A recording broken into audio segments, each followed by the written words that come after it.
Daniel Padilla here. Ay. Yung, ano? Kabaya ba? Umbiya kayo ni.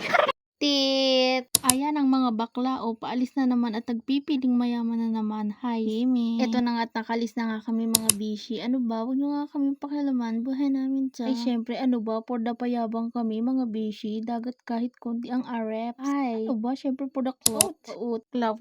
Basta magyabang. Emergency. Wow, perfect view.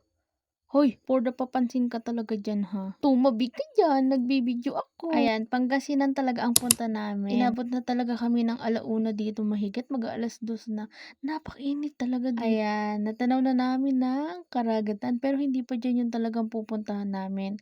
Kasi malayo talaga yun. Ayan, tumambay muna kami dito para magpalamig. Etong dalawang to, ewan ko kung pinaggagawa nitong mga to. Pagtripan ba naman yun. Tapos, ayan na nga, umalis na din kami matapos namin magpahinga. Kasi anong oras na rin. Ay, walang Diyo, yung papasok pala din sa, sa beach ay malayo. Pero okay lang kasi ang ganda talaga nung sunset, no? Wala kaming magagawa, okay lang kasi ginusto namin to. At ayan ang mga bishi ko, nakakita na naman ang perfect spot para mag-picture. For the picture at tumalis na rin kami kagad kasi anong oras na. Baka abutin kami ng gabi. And tara! And dumating talaga kami ng gabi dito sa Masama Ray Beach. 30 na nga pala yan at nasiraan pa talaga kami ha. Wow ha. Nasira na nga yung ulo, nasira pa yung motor. Pero nagluto agad kami pagkarating. Then ayan, charan.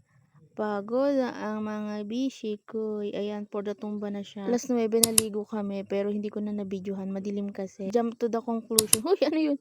Ayun na nga pala yung day 2. Alas 4 ng umaga nagising ako. Magpa 5 na rin pala yan. Kasi ang lakas ng hangin. Wala kailangan gumising para for the go. Alisin ko ng umaga, bumili kami sa tindahan ng pang-almusal. Buti na lang talaga maaga sila 5:20 AM. Nag-prepare na kami sa pagluluto. Then, tara! Perfect spot talaga yung napwestuhan namin kasi kitang-kita mo yung sunset. Ay, sunrise pala. Ngayon lang ako halos nakakita ng sunrise. Ayan, nag-emote muna kami dyan kasi first time. Huy, hindi yan first time, charot. Madalang lang talaga kami makakita kasi late gumising. Ay, ako lang pala. Napakaingay naman ang background ko dito. Hirap mag-voice over. 6:49 AM, nag-breakfast kami kasi marami pa daw kami pupuntahan. Ay, mga gala. At 7:30 AM nga, naglakad-lakad na kami. What to see and do in Masama Ray Beach. Abay, malamang, di lumangoy ka. Dagat yun eh. Hehehe, charot. Alam nyo ba mga bishi ko, Masama Ray have a good white sand. And may pa-crystal water siya na perfect talaga siya pang swimming. Pwede din naman mag-fishing dito. Point nyo ng isda. Siguro mahuhuli nyo pag nag-fishing kayo ay isda. Ay! Uy, pwede din kayong mag-rent ng bangka dito para malibot nyo mga island.